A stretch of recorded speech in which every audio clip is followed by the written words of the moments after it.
Good afternoon. Well, this weekend, the big match has made a trip to the seaside at both ends of the country.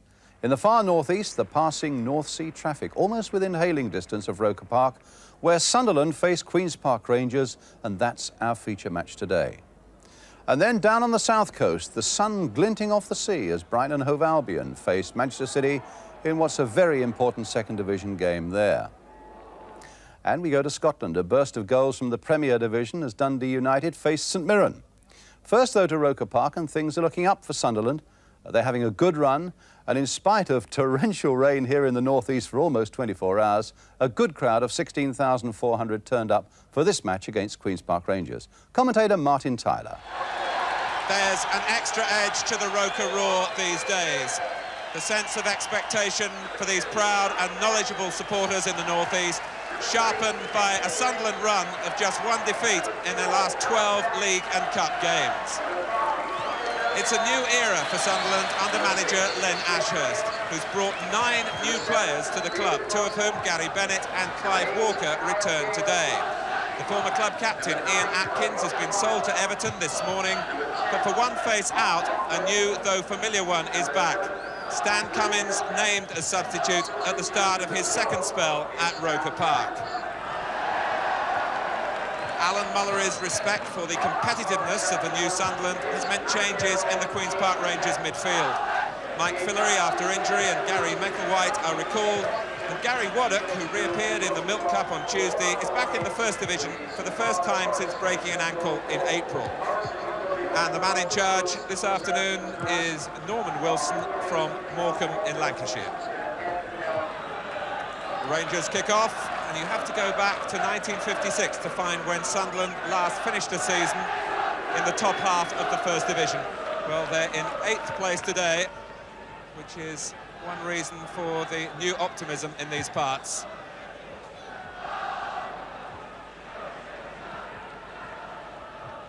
Back pass intercepted by Gary Bannister, played by David Hodgson. And Gary Bannister, who turned down Sunderland to join Queen's Park Rangers in the summer, was almost presented with a chance inside the opening 30 seconds from a lax back pass from David Hodgson. Sunderland have experimented this season already with various systems. They've often played with 3 central defenders, but not today, without Gordon Chisholm, because of a family bereavement. And they've lost Steve Berry from their midfield because of illness.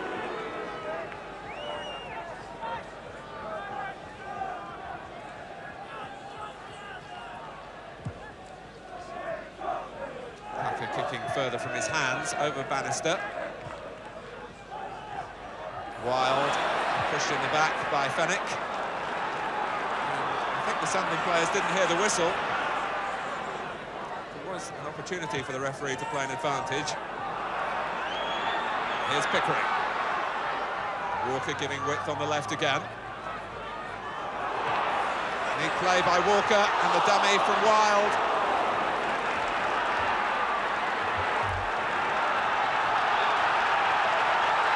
And the crowd lifted by the early run from Walker. It was a useful-looking cross. Roger Wild might have gone to play it. At the last minute, let it run. There was no one arriving for Sunderland behind him. And Walker on that occasion couldn't control. There will be plenty of slipping and sliding. Here's Bannister. And Chris Turner in the end diving to make sure his post was covered. Venison. Peter Daniel. Sunderland at the moment just trying to draw Rangers out.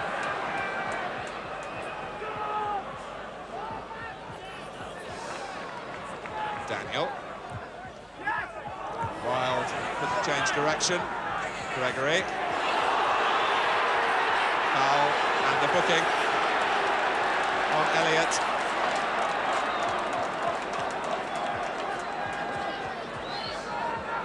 Sean Gregory has his name taken on a ground where he was sent off last season, last March in fact.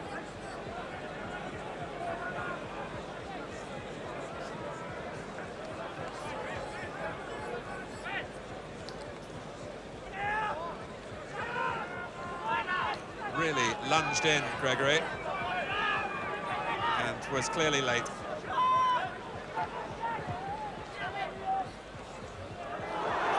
Wild. And Wicks, as Hooker came off his line. Hodgson. Now, was that a penalty? No, says the referee. Steve Wicks was the defender. From this vantage point, it looked as though Hodgson was ready to fall at the merest contact. He's disappointed. The referee had a view of the incident through a rather crowded penalty area.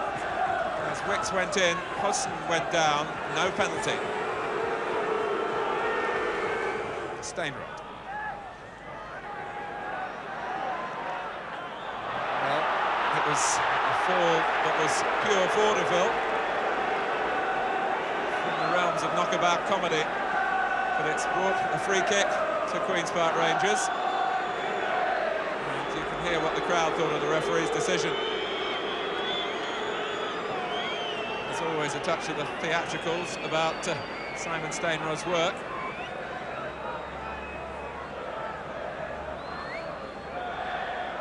Gregory doing the pointing. Fillery hands on hips. Fenwick, the number 6.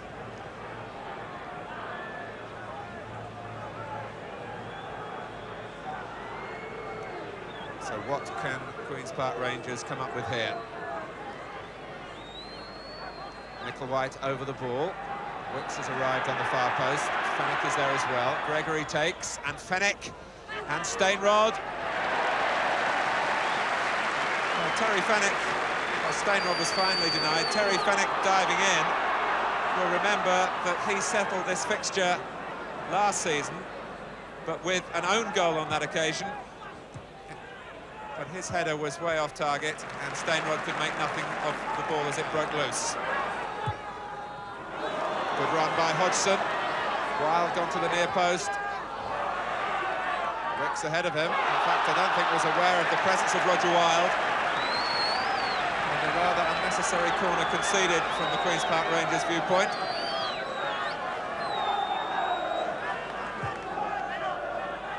Daniel, Proctor and Wild, who is something of an artful dodger in opposing penalty areas.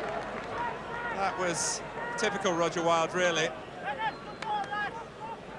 All touches and flicks around goal, and prodigious scoring record in the lower divisions.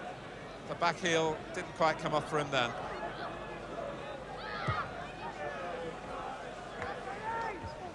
Bennett. Now Proctor.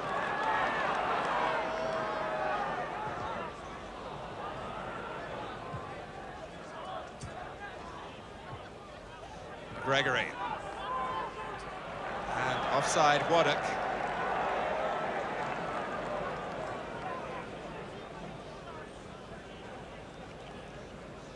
The two managers on the right, Len Ashurst, whose first game in charge of Sunderland was against Queen's Park Rangers last March. Alan Mullery on the left, who was the Crystal Palace manager who took Stan Cummins to London from Roker Park in 1983.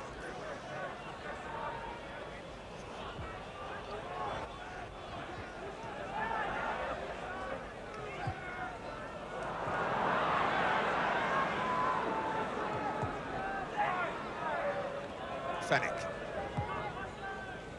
It's only Stainrod forward, and confusion between Elliott and Stainrod, with Bannister's help in the end. But confusion between Elliott and Turner. And Queen's Park Rangers, who have been under the collar for much of this first half, with 5 minutes of it remaining, very nearly snatched a lead that really they wouldn't have deserved. But Elliott wasn't aware of Turner's positioning. Bannister and Stainrod were looking to pounce. And finally, it was Sunderland who cleared their lines. Solid header by Fenwick. Neil with an eye on Walker.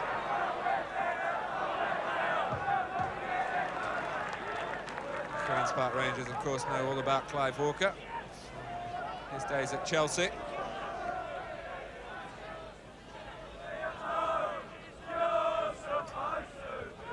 Pickering. And Gale allowed to go on when Rangers hesitated, and Wild! Courtesy of a tragic slip by Peter Hucker.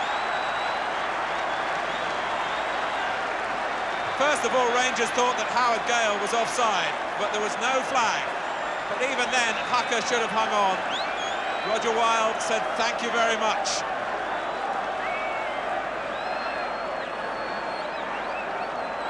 So Roger Wild, who's had to wait until past his 30th birthday to appear in the First Division, is adjusting to life at the higher standard.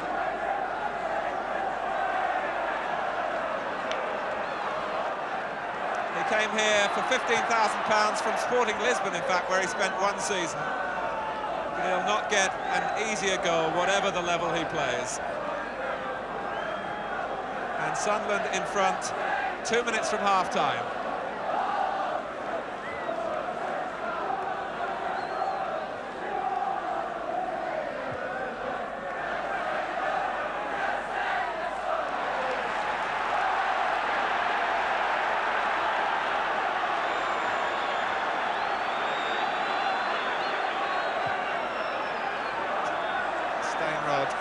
Is the player down.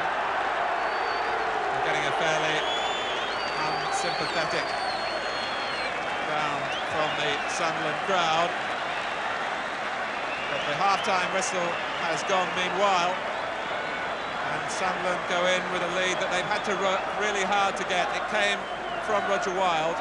Queen's Park Rangers will certainly have a say about an offside decision that wasn't given, but if you play that way, it'll go against you sometimes. And at half-time at Roker Park, it's Sunderland 1, Queen's Park Rangers 0.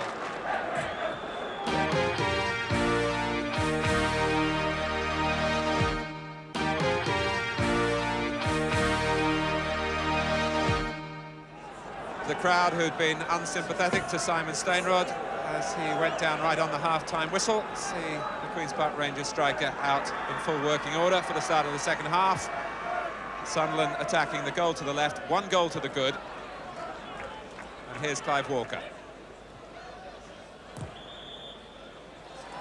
Free kick given against Micklewhite on Nick Pickering.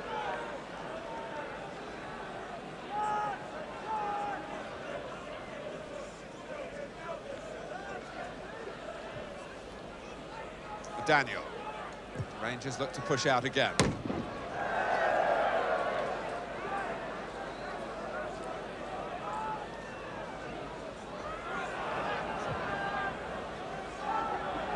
And Elliott was lucky, no doubt about that. He turned his head away from the ball and it struck him on the back. Wild. Here's Gale. Proctor. Now, can Gale swing a shot in? Here he can! And Hucker somewhat redeeming his earlier mistake. Just a little touch forward by Mark Proctor. And Gale continued the battling and then let fly. Hucker flung up the arms and got the ball over the top. Walker looking to swing the corner in. Hodgson could make no contact with it. Bennett.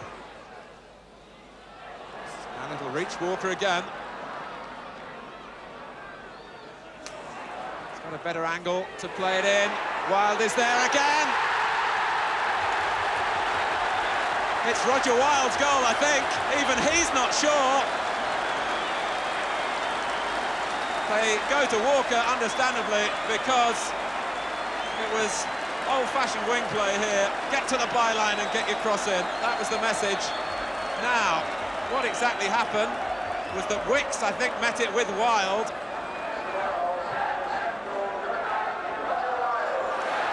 They've announced the goal here for Wild, and certainly you'll find it hard to take it away from a player who's already got 1 goal and will think himself now that he's on a hat-trick. But it looked as though Wicks had the final touch. It's 2-0. And we're 7 minutes into the second half. And the Sunderland mood is buoyant again.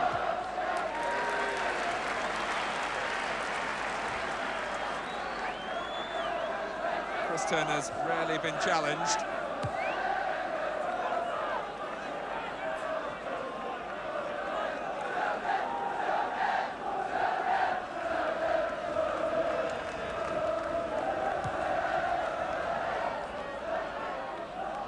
Over Hodgson.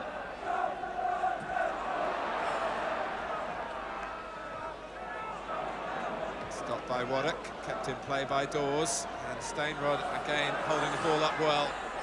Micklewhite. But Proctor, a real tiger in the tackle. Walker.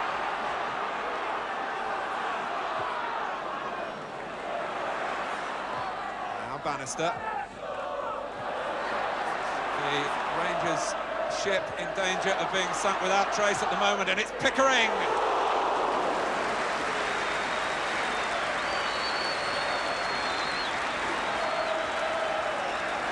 The shots are coming in from all angles, from all players at the moment. Pickering, it didn't quite dip enough for him. And Queen's Park Rangers want to make a substitution. They're taking off Mike Fillery. And John Byrne, the striker recently signed from York City, comes on with 10 minutes played in the second half for his second appearance in the First Division.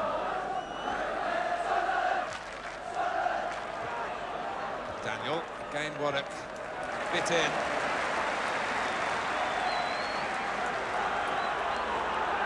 Sean Elliott. Now Walker. Looking to attack Neil again. He might reach Hodgson. Thought about taking it first time. Wild! He does have a knack of getting shots in when there are defenders sliding in around him. Hodgson had one thought perhaps about striking a shot first time at goal, then set up Wild.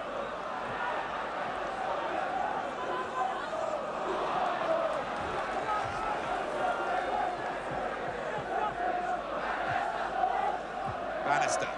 Here's Byrne. And it'll come for Micklewhite, who really should have done much, much better. Gary Micklewhite, who's just been switched to the left-hand side with the substitution, with Mike Fillery going off. And it was the substitute, John Byrne, who played him through. But it was a wild slice.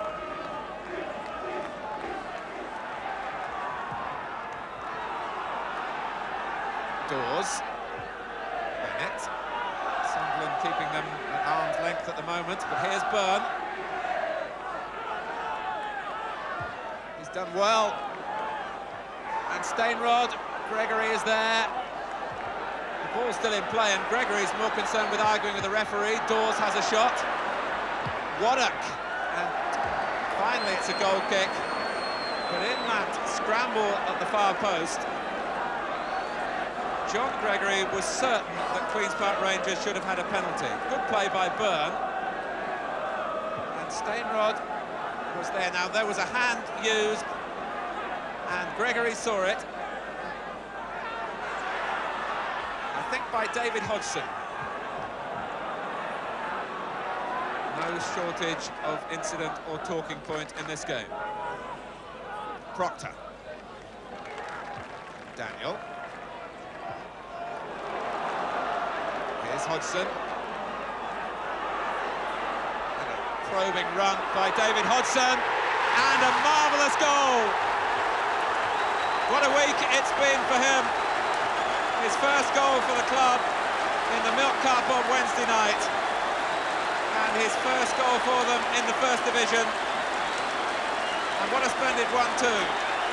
But only minutes after he might have been adjudged to have handled at the other end, he took Queen's Park Rangers on and slipped the ball past Hucker. We're midway through the second half. It's Sunderland 3, Queen's Park Rangers 0.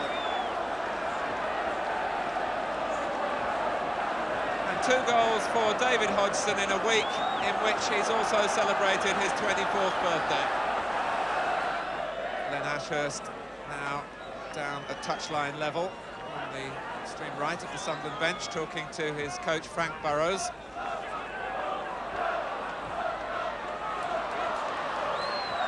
Proctor.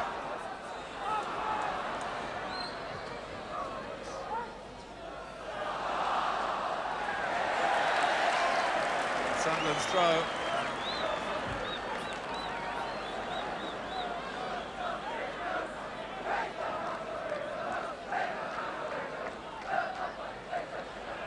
Wild.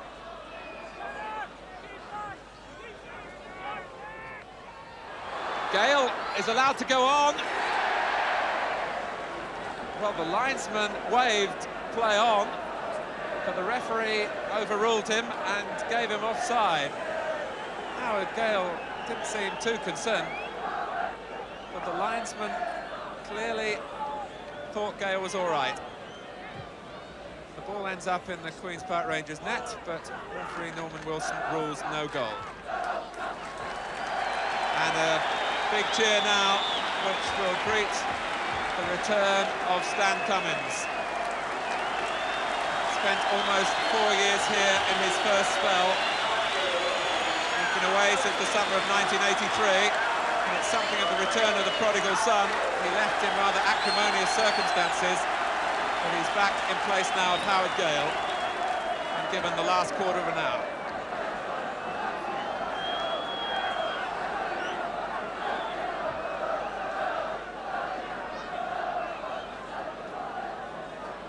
So play restarts with a free kick to Queen's Park Rangers, taken by Gregory.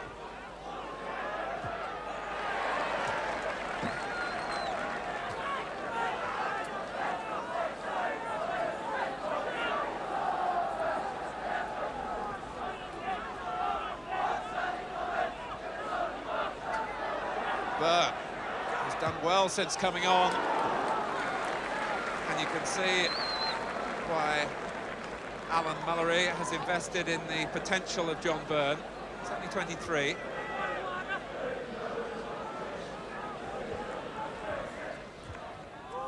Daniel. Here's Cummins.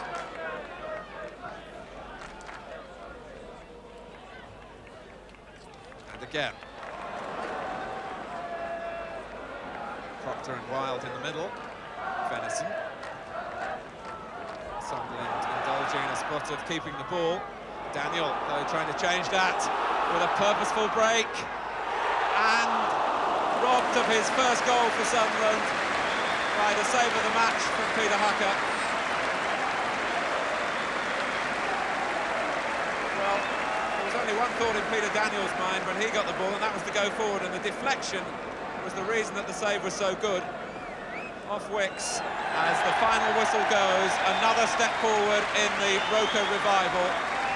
Queen's Park Rangers beaten here again, just as they were back in March when Len Ashurst took charge of Sunderland for the first time. And what a difference the new manager has made. A goal from Roger Wilde in the first half, one he might claim in the second half, but seemed to me to go in off Steve Wicks.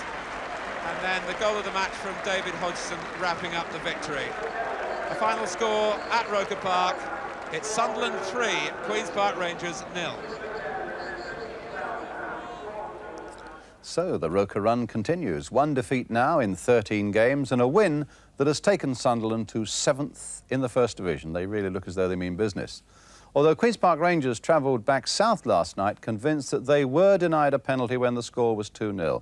Manager Alan Mullery said afterwards, of course it was a penalty when David Hodgson handled. Well, let's have a look at that now. As the cross came in, we'll see quite clearly there that David Hodgson there punched the ball away, but Alan was even more furious with John Gregory for chasing the referee. He should have been looking for the loose ball to try and score, he said. Well, one less contentious point we have to clear up. Who did score that second Sunderland goal? Could it really have been Roger Wilde? Well, it was a corner, I think, and it came over to the far post, and I jumped. I got a touch on it, and the next thing, it was in the net. I jumped up with a few players, and the lads were congratulating me, so it was, as far as I was concerned, I'd scored. Quite clearly our pictures show that Steve Wick's got a good solid header behind you.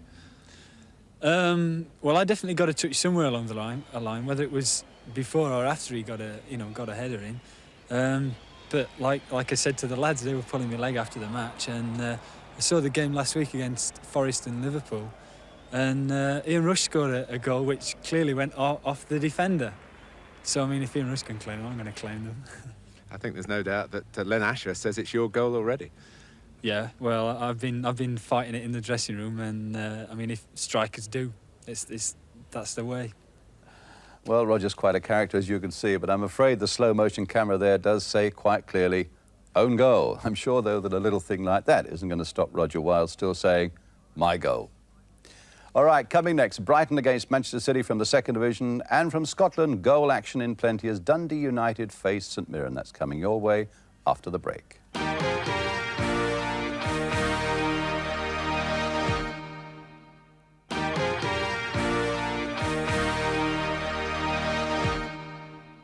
Welcome back. Next, it's Brighton against Manchester City, both sides with good reason for thinking they're capable of making runs towards the promotion places in the second division. Well, after the rain in the northeast, it's sunshine all the way on the south coast as the match gets underway, and our commentator is Peter Brackley. So Manchester City then in the striped shirts, kicking off from right to left. Certainly as far as Brighton are concerned, they can only improve on their last performance here. Chris Catlin so disgusted by their inept show against Barnsley, he fined himself a week's wages. Clearly a matter of principle, but in fairness, he's been happy with Brighton's form generally so far this season. Here's Baker then for Manchester City. Bright sunshine down on the south coast today. Fair amount of rain overnight, but the pitch has certainly dried out and is in fine condition. Well manicured by the groundsman here, genial Frankie Howard. This is Clive Wilson. Down to his namesake, Danny Wilson. He's the Brighton captain, half a penny. A fine pass then by Wilson, picking out Neil Smiley with a lot of room here. Breaking outside him is Hutchings. Away from McCarthy. Smiley shot. And what a bright opening here then by Brighton. And Neil Smiley will be guaranteed a place at this side as long as Chris Catlin plays two wingers. And so close then to a goal in the very first minute of the game. Good play here by Hutchings. Away from McCarthy. I think it came off either defender or Williams, and Smiley driving over the bar.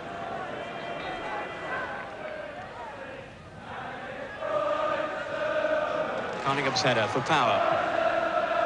It goes Baker. Off the post. Baker was so unlucky then as he sprinted into the area. So quick to seize on the opportunity. But now it's Brighton's turn to break at the other end. Smiley. Penny arriving at the far post. Here's Penny now. City quickly hauling defenders back. Good save by Williams. Couldn't hold it. And Wilson had to clear it away.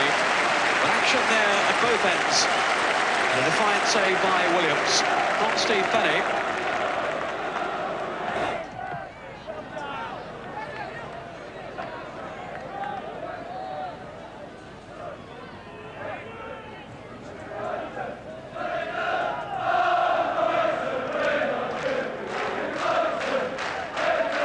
Worthington. Always prepared to show his artistry. The sort of ball that can put defenders in trouble. There's Worthington.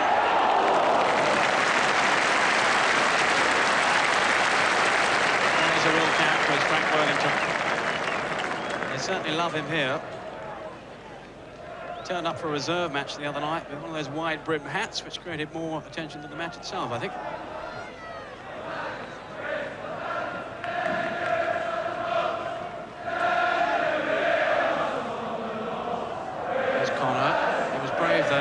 Here's Hutchings. How can he get a cross in? It's a rather lethargic sort of clearance really by Andy May. Plenty of time.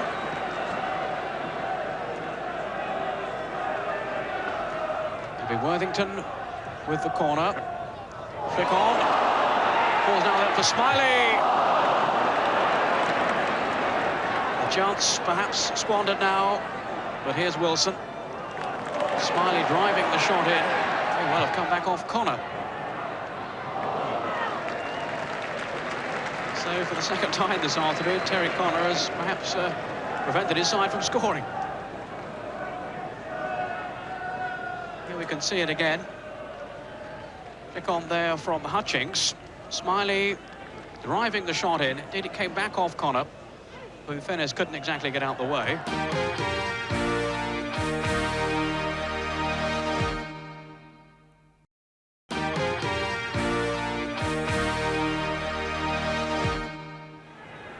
Wilson.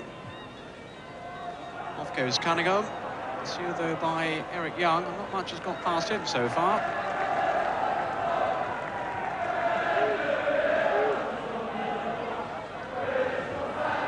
A man who only a couple of years ago was playing for Slough.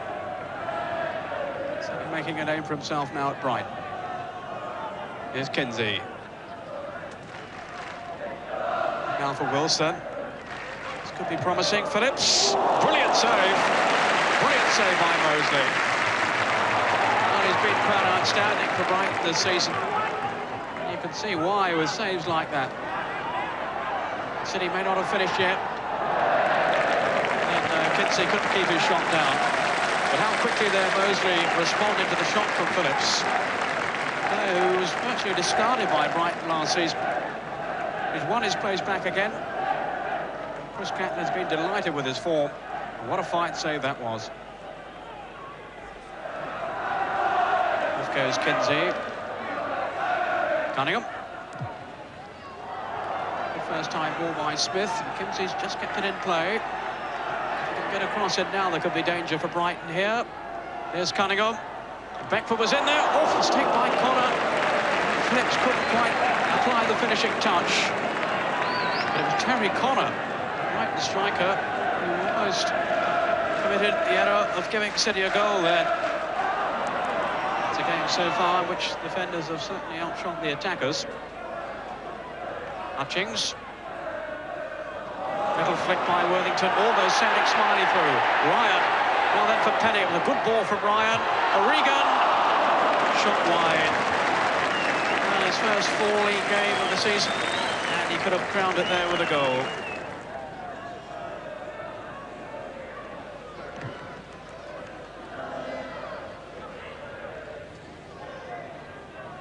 Wilson. Couldn't quite find Smiley. It's a good defensive header by Power.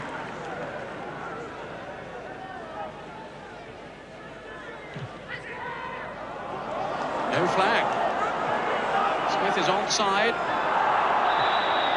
And he's fouled. Certainly the Brighton defenders misread that situation.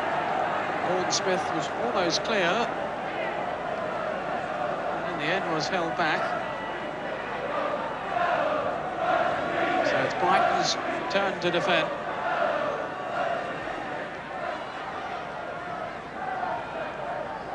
There's Wilson involved in the free kick, and Phillips too, who's already shown this afternoon that he could really hit a ball. So can this man, Paul Power. Just tipped over by Mosley. It's a marvellous shot by Power.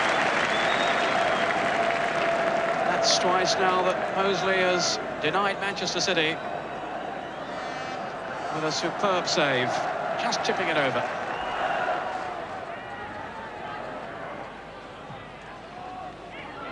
Ryan. It's a fine pass, sending Penny away. Worthington arriving in the middle. Frank Worthington almost broke the deadlock. A splendid pass by Ryan that sent Smiley, Penny rather, striding away. And as the cross came over, Worthington was first to it. But he failed to score from that distance. Well, plenty of good action, but sadly 0-0 the final score. But we make up our ration of goals right now as we go to the Scottish Premier League for the game between Dundee United and St Mirren. Dundee United are in the orange shirts and our commentator is Jock Brown. Played in by Rooney. Perfect header. Peter Mackey gives St Mirren the lead. So the crowded goal area as Taylor plays the ball in. An awkward in-swinger and good goalkeeping by Stewart. The double-handed punch out. Taylor again. There goes Sturrock. Bundled down by Fulton, and that is a penalty kick. So Jim Stewart facing Bannon's penalty kick. Perfectly taken. Bannon's 5th goal of the season, and the match is back on level terms. There goes Taylor, very comfortable on the ball, running with it. Beattie going forward. Cross towards the left, that's in off Bannon. A good move from United once again. 9th minute of the second half. Brian Gallagher, and there's the equaliser. Gallagher's header catching the United defence rooted to the spot. Goff lofting it forward. Bannon trying to control it. Good play from Taylor once again. Bannon heading for the dead ball line. Great play for United. And there's the leading goal. Tremendous goal from Paul Sturrock. Well, this weekend we've seen further advances then made by two of our great old clubs. Everton have gone to the top of the First Division for the first time in nearly 6 years. Well done. And Sunderland clearly are on the march again, as today's newspapers here in the North East are happy to state. Indeed, the Sunderland manager, Len Ashurst, said that the Roker roar yesterday brought a lump to his throat. And no wonder. 7th in the table, 1 defeat in 13 games. At last, they've got plenty to shout about then at Roker Park again. Good afternoon to you all. Here's Hodgson. And a probing run by David Hodgson. And a marvellous goal.